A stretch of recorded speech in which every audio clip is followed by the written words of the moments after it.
Hi guys, I'm Alicia Camacho and welcome to part 2. In the second video, we're going to carry on talking about who I am, what I like, just to get to know me a little bit more. The 7th fact about me. This one I'm sure is pretty obvious, but if you don't know, I love food. Guys, I know that I said in the previous video that I really like desserts, and I do, but desserts are on a whole other level.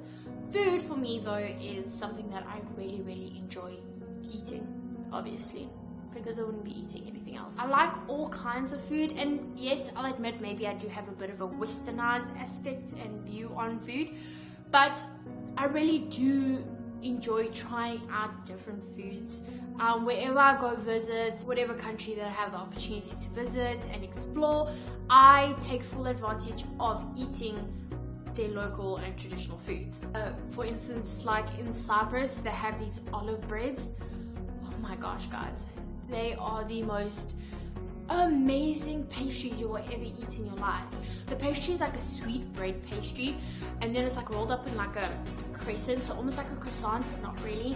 And then inside it's just like an olive paste. Guys, it is the most amazing food you will ever taste in your life. I've eaten frog's legs. They're not as bad as what you think they are, guys. Like, it tastes like chicken. It's very pale, trying to compete with my complexion. You know, it's not something I'd eat again necessarily, but like at least I ate it, you know what I mean?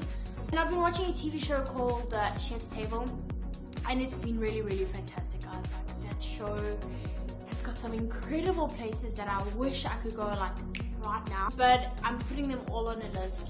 I also love watching BuzzFeed Tasty. Andrew, Steven, and Adam, they like going and eating at different places around America and a lot of the times in Japan. And it just makes me super excited because food is just such like an expression of who we are as people and what we enjoy eating. Sometimes a little weird, but if you're not used to it, it's okay. Just don't judge it. Food always brings people together, which is something fascinating. Like, you may not like someone, but if they make something and it's really good, you know. For this next fact that I'm going to be sharing with you, a lot of people, when I tell them this, they're like, what? No way. Guys, yes, it was very cool. Considering who I am, I didn't think it was a big deal, but a lot of people like found it a big deal. You know, I went on a gap year after matric, and one of the countries that I visited while I was in Europe was Belgium. I had heard about this music festival called Tomorrowland. Knew that like where it was the it place for DJs to go to. A lot of people talk about it. It's very much like you want to go there because it's the place to be, but no one like really talks about it like as if it's Coachella or something. Long story short, I ended up getting an awesome like package. I got 3 days at Tomorrowland and VIP, which was fantastic, at the age of 18, and it was a 10-year anniversary special, and I went by myself, and it was amazing. Granted that I got about like 6 hours of sleep throughout the whole weekend because it was like a madhouse. Gates opened at 12 and they closed at 12 because it's in a residential area, so they have to respect the rules. My cousin lived in Ghent, so I was staying with him, and I got like bus tickets to take me up and down from where Tomorrowland takes place, which is in between Antwerp and Brussels, and it would take me to Ghent. I would get that morning bus at like 10 o'clock in the morning, get there by 12, get in, party all the way till 12. The bus would only leave at 1. By the time I got into the apartment, showered, like maybe eaten something, and then gone to bed, it would have been like 4, 5 o'clock in the morning. I would then sleep, wake up, eat breakfast, get ready to go, be at the station by 10 o'clock. Amazing and fantastic. It was the best sort of festival I've ever been to, and you know what was so great is that there were so many people and so many different cultures that were there.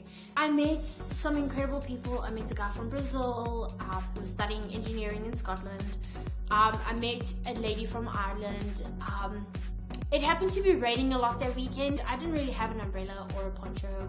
It was a little bit unprepared. So I was talking to this Irish lady, and she was like really friendly, and she was there with her best friend, and they had been camping there, and it was really cool. And so it started to rain, and so she like covered me a little bit with her flag, and super chilled. In hindsight, I should have taken my flags, but I forgot, guys. I forgot my flags. There was this guy from Israel, and he was trying to hook up with the chick next to him. So he was like standing there, but then it started to rain and I was half covered, so he like took his flag and like they held their flags over me, guys, and it was so sweet. It was like such a tender moment. Like, here are these two strangers that I don't really know, and they're covering me with their flags in the rain. It was such a kumbaya moment, guys. It was just so fantastic. And the best part is like when you heard the South Africans that went there, because there were a couple of South Africans there, guys. I had been away from home for about a whole month. A little bit homesick, but it's something that South Africans just do, guys. Whenever you hear a South African accent, you're like, what are you doing here? You don't know that person from a bar of soap, but you're like the best of friends. So every South African that I was like, hey, you're from South Africa? And they're like, yeah. And I was like, oh my gosh, I haven't been at home for like a whole month. I'm so excited to see like another South African. And they're like, yeah. We're like, yeah. They didn't work on the money system. You had to buy like these little coins and then work on that. So you either like charge like one full coin or like half a coin. So it was really, really cool. The sad thing about that whole thing was that I lost my coin bag. Like I had a little pouch bag because I had the VIP. I still have the VIP strap thingy which you needed to get into all the places. But I lost my coin bag, guys, and I was really, really upset about it. My days would be like by the time I get there, because 12 o'clock's there were DJs, but they were like the lesser known DJs.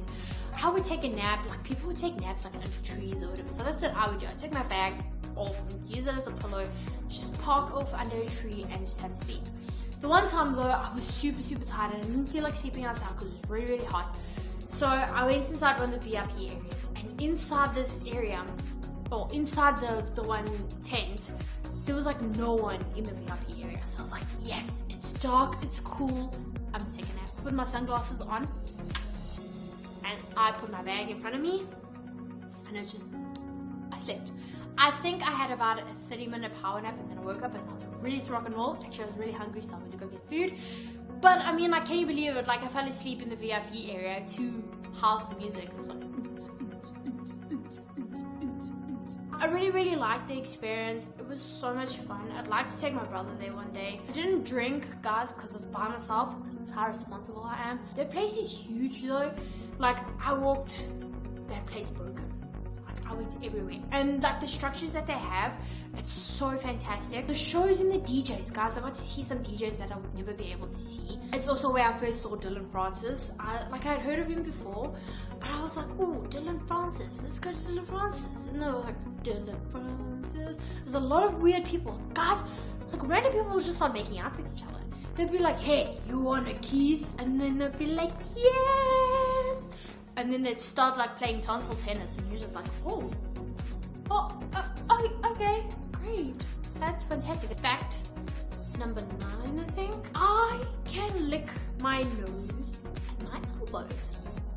Yeah, I'm weird. People don't really believe me until I actually do it and they're like, whoa. You are lucky. This will be on the internet forever, I'm assuming. I will probably be known as the girl who licks her nose and elbow. I did try to see if this could go in the Guinness World of Records, but they said no. So I think maybe this might be more common than like what most people think. And I'm also like pretty double jointed because when I was a kid, I did gymnastics, and while I couldn't do the splits, I was pretty flexible, guys. It's gonna happen now. Pay attention. This is me licking my nose. I can also put my tongue inside my nose, but I won't actually do that because that's just gross. So there, that's me licking my nose as proof. The next one is me licking my elbow.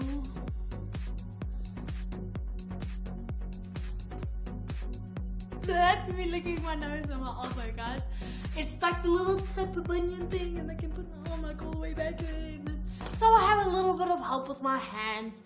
You know what, guys? I can still lick my elbow, and if you don't believe me, then well, I just showed you. The next fact is a little bit gross, but it is true, and it just shows you my true dedication to making a film. So in my first year of varsity, we went shooting a film in the Veld area of Krugersdorp, and it was a pretty big crew. It was a very big film. It was a very muddy film as well. And I was a production assist. Producer, while he was a really cool guy, in some aspects he was also very unorganized. Anyway, because my grandparents Shout out to the grandparents for letting us use their showers. Every morning I'd take like a group of people to go get showered and freshened up. We were on the shoot. It was supposed to be 3-day shoots, I think. Ours kind of got a little bit extended because it got rained out, so we had to get contingencies. And so I would take these crew members to go get showered, and while I let everybody else shower first, because that's just me, I was like, no, you go shower, I'll shower, don't worry. Everybody ended up getting showered, and then by the time I wanted to go shower, they were calling us back to set. So I drive everybody back to set, blah blah blah. Come like the end of third day, one of the cinematographers needed to shower, and he was like, dudes, I need a shower. So I was like, great, come along, we're gonna go shower in the morning. So we're like, okay, cool. So I go shower and everything, and he gets there and he realizes that he doesn't have a bath towel. Now, being me, I wasn't going to bring a bath towel on the shoot, but I did bring a beach towel as like a towel. You know, a towel is a towel, guys. Gave up my bath towel, my beach towel, to him. I was like, yeah, take mine. And he was like, are you sure? And I was like, yeah, totally cool. Eventually, last night of the shoot came, and they sent most of the people home. I kind of like insisted that I'd stay and help, and they were like, okay, cool, thank you very much.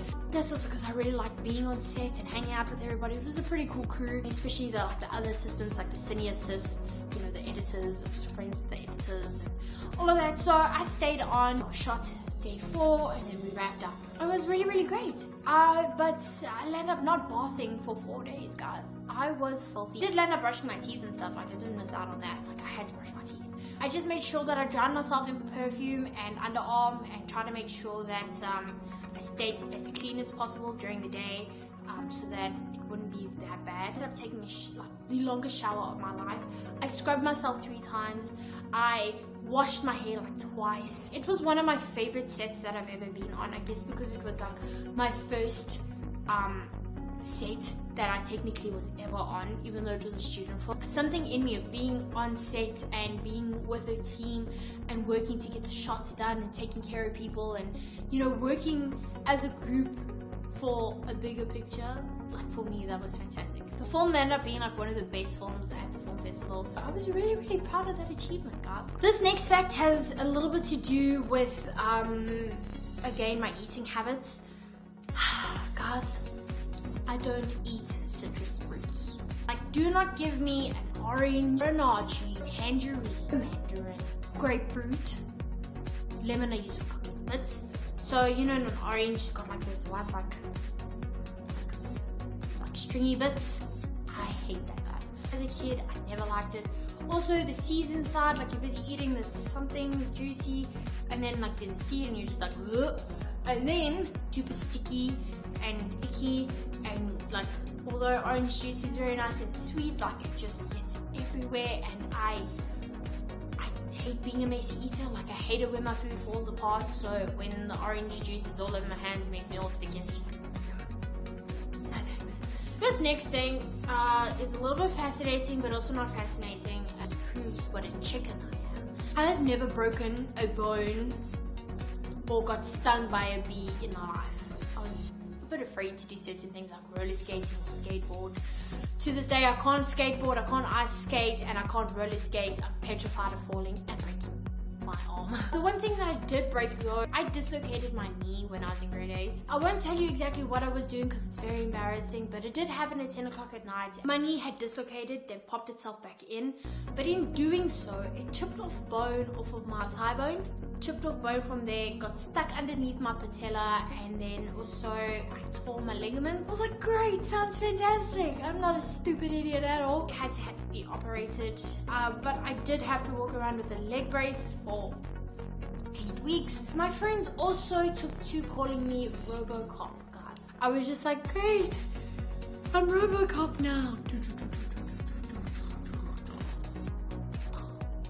The last thing that I'm going to be sharing with you is a little bit of a random one. I thought about it the other day. A lot of people are gonna laugh and think like, what the hell?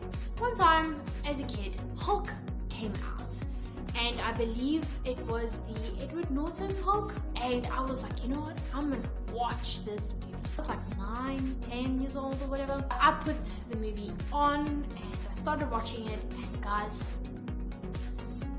the Hulk scared me. I know it sounds completely irrational, but the fact that the man turned into some green creature that was just bashing everything did it for me, guys. I couldn't get through the movie. Yeah, so I never finished watching the Hulk movie. As I got older, it turned out to be okay. So guys, that is the end of episode 10, part 2. I hope you guys enjoyed it. Next week's episode will be an interesting one. Guys, remember to follow me on my social media to keep up to date in real time as to what is happening and where I'm going to be. Also remember to like, share and subscribe. Guys, remember, you're awesome, you're great, and you are loved.